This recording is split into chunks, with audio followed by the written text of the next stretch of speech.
Welcome to intellectuals Avenue. आज हम Sylvia Plath की जिस पोइम को डिस्कस करेंगे उसका टाइटल है मॉर्निंग सॉन्ग। ये पोइम पोइटस ने अपनी बेटी फ्रीडा को उसकी पैदाइश पर एड्रेस करते हुए लिखी है। ये पोइम 6 टेरसेट्स पर कंसिस्टेड है। टेरसेट का मतलब है 3 लाइंस पर कंसिस्टेड स्टैंजा। तो 6 टेरसेट्स पर कंसिस्टेड होने की वजह से इस पोइम की टोटल लाइंस की स्ट्रेंथ है 18। पोइटस कहती है love set you going like a fat gold watch. हमारी मोहब्बत की वजह से, यानी मेरी और मेरे हस्बैंड यानी टेड ह्यूज़ की मोहब्बत की वजह से तुम इस दुनिया में आ गई हो और तुम एक सुनहरी रंग की बहुत बड़ी घड़ी की मानिंद हो, यानी तुम हमारे लिए बहुत प्रेशियस हो, बहुत कीमती हो। The midwife slapped your foot soles. और जो आया थी, जो नर्स थी, उसने तुम्हारे कदमों को नीचे से थपथपाया, तुम्हारे सोल को थपथपाया ताकि तुम रोना शुरू कर दो। एंड योर बाल्ड क्राई, और जो तुम्हारी इनोसेंट किस्म की, मासूमाना किस्म की चीख थी, टुक इट्स प्लेस, उसने अपनी जगह बना ली अमंग द एलिमेंट्स, इस दुनिया के, इस कायनात के एलिमेंट्स के दरमियान। यानी ये कायनात जिन एलिमेंट्स से, जिन अनासर से मिलकर बनी है, उनमें तुम्हारी चीखो पकार भी शामिल हो गई जो कि बहुत ही मासूमाना थी। आवर वॉइसेस एक्को, हमारी आवाज़ें गूंज रही थीं, मैग्नीफाइंग योर अराइवल, और वो तुम्हारी आमद को बहुत ज़्यादा बढ़ा चढ़ा के पेश कर रही थी। यानी हमारी खुशी से जो चीखें थी उनसे साबित हो रहा था कि तुम्हारी आमद पर हम बहुत ज़्यादा खुश हैं। न्यू स्टैच्यू, तुम हमारे लिए एक नए मुजस्समे की मानिंद थे। इन अ ड्राफ्टी म्यूज़ियम, जिसे एक म्यूज़ियम यानी अजायब घर में रखा गया हो, तुम हमारे लिए एक म्यूज़ियम में रखे गए स्टैच्यू की मानिंद थी। योर नेकेडनेस, और तुम बग़ैर लिबास के इस दुनिया में आए। शैडोज़ अवर सेफ्टी, तुम हमारी हिफाजत का साइबां हो, यानी तुम्हारी वजह से हमारी हिफाजत मुमकिन हुई है, क्योंकि तुम हमारी नस्ल को आगे लेकर चलोगी। हमारे मरने के बाद तुम्हारी वजह से हमारा इस दुनिया में नाम ज़िंदा रहेगा। We stand round blankly as walls, हम तुम्हारे इर्द गिर्द दीवारों की मानिंद खड़े हैं, यानी तुम्हारे पेरेंट्स यानी हम लोग तुम्हारी प्रोटेक्शन दीवार की मानिंद करेंगे और तुम्हें दुनिया की हर आफत से महफूज रखने की कोशिश करेंगे। I am no more your mother, अब मैं मज़ीद तुम्हारी माँ नहीं रही।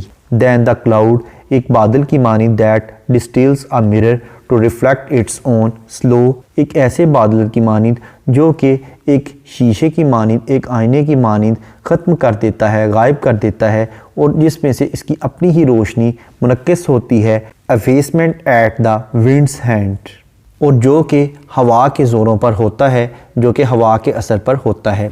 यानी एक बादल जो कि बरसता है तो नीचे नदी में उसका पानी आता है और उसी बादल को वो पानी रिफ़्लेक्ट करता है, उसी पानी में उसकी तस्वीर दिखाई देना शुरू हो जाती है।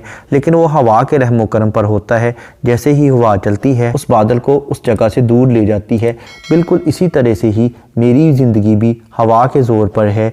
शायद आने वाले वक्त में मैं तुम्हारे साथ ना रह सकूं, मेरी मौत वाक़ई हो जाए, तो उस वक़्त मैं तुम्हारी माँ नहीं रहूँगी, क्योंकि मैं तुम्हें अपने जिस्म से अलग कर चुकी हूँ।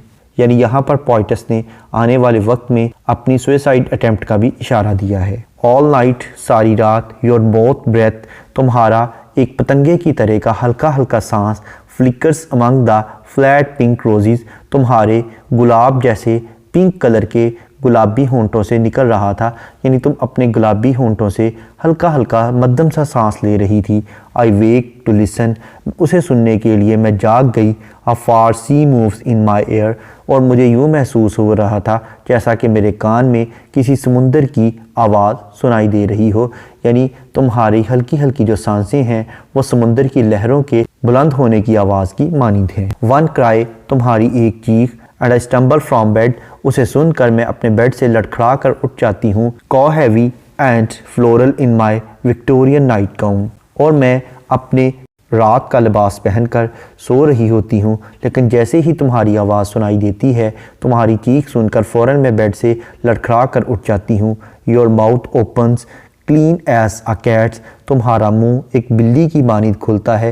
यानी तुम एक बिल्ली की मानिंद बड़ी मासूमियत से अपने मुंह को खोलती हो। द विंडो स्केयर, और जो स्केयर शक्ल की, जो मुरब्बा शक्ल की हमारी विंडो है, whitens and swallows its dull stars, उसमें से मुझे मध्यम किस्म के सितारे दिखाई देते हैं जो कि अब बिल्कुल नापैद होते जा रहे हैं, यानी रात बहुत गहरी हो जाती है। And now you try your handful of notes, तो उस वक़्त तुम अपनी आवाज़ें निकालती हो।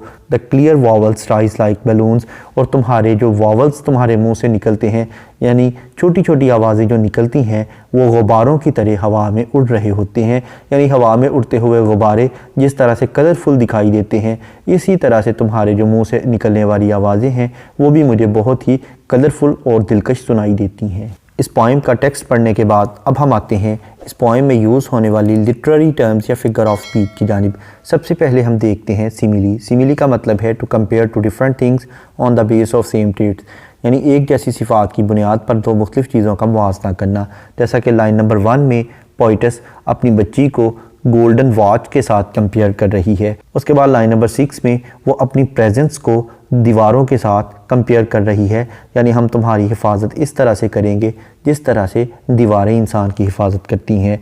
उसके बाद लाइन नंबर 15 में वो उसे कैट के साथ कंपेयर कर रही है कि तुम्हारा मुंह बिल्ली की तरह खुलता है।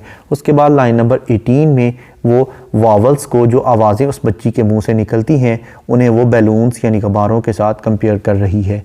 नेक्स्ट है अपोस्ट्रोफी। अपोस्ट्रोफी का मतलब है कि अगर पोइट किसी को एड्रेस करे यानी मुखातिब करे तो इसे अपोस्ट्रोफी कहते हैं। जैसा कि लाइन नंबर 1 में वो अपनी बच्ची को एड्रेस करते हुए कहती है, love set you going like a far gold watch. Next है एंजॉयमेंट।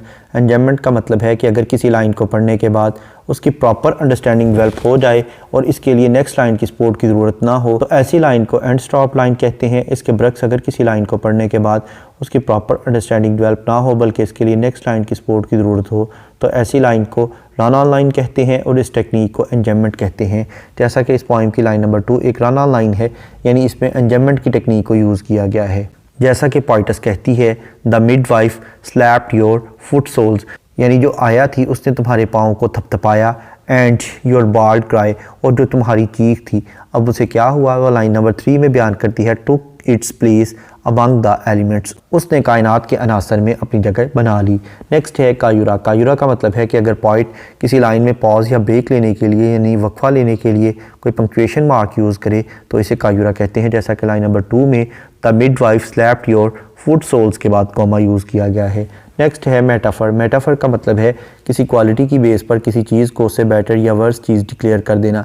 जैसा कि लाइन नंबर 3 में took its place among the elements, इसमें उसने कायनात के लिए एलिमेंट्स का मेटाफर यूज़ किया है। उसके बाद लाइन नंबर 4 में our voices echo magnifying your arrival new statue, यानी वो न्यूली बॉर्न बेबी के लिए न्यू स्टैच्यू का मेटाफर यूज़ कर रही है। उसके बाद लाइन नंबर 5 में in a drafty museum your nakedness, यानी वो इस दुनिया के लिए ड्राफ्टी म्यूजियम का मेटाफर यूज़ कर रही है। नेक्स्ट है इंटरनल राइम। इंटरनल राइम का मतलब है कि अगर पोइट एक ही लाइन में दो या दो से ज़्यादा राइम्ड वर्ड यूज़ करे तो इसे इंटरनल राइम कहते हैं। जैसा कि लाइन नंबर 8 में दैन दैट, लाइन नंबर 18 में राइज लाइक। नेक्स्ट है पर्सोनिफिकेशन। पर्सोनिफिकेशन का मतलब है to give human traits to the non living things, यानी बेजान चीज़ों को जानदारों की खसूसियत अता कर देना। जैसा कि लाइन नंबर 9 को अगर हम देखें तो इसमें उसने विंड यानी हवा को पर्सोनीफाई करते हुए कहा है, अफेसमेंट एट द विंड्स हैंड। उसके बाद लाइन नंबर 15 और 16 को अगर हम देखें तो इसमें पोइटस ने विंडो को पर्सोनीफाई करते हुए कहा है, the window square whitens and swallows its dull stars and now you try. Next है अनोमेटोपिया। अनोमेटोपिया का मतलब है ऐसे वर्ड्स का इस्तेमाल करना जो कि हमारी सेंस ऑफ हेयरिंग यानी हमारी सुनने की हिस्स को अपील करते हो। जैसा कि लाइन नंबर 2 में वो कहती है योर बार्ड क्राई, और उसके बाद लाइन नंबर 18 में वो कहती है the clear vowels rise like balloons. Next है एलिट्रेशन। एलिट्रेशन का मतलब है बिगनिंग ऑफ 2 और more than 2 words in the same line with the same letter और साउंड, यानी एक ही लाइन में दो या दो से ज़्यादा अल्फाज का एक ही हरफ या एक ही आवाज़ से शुरू होना। जैसा कि लाइन नंबर 1 में लव लाइक, ये दोनों वर्ड्स एल लेटर से स्टार्ट हो रहे हैं। उसके बाद लाइन नंबर 1 में again going gold, line number 7 में मोर मदर, लाइन नंबर 8 में दैन दैट, लाइन नंबर 11 में फ्लिकर्स फ्लैट, लाइन नंबर 12 में मूव स्माइल, लाइन नंबर 13 में क्राई काउ, लाइन नंबर 15 में क्लीन कैट, लाइन नंबर 16 में स्वेलोज स्टार्स।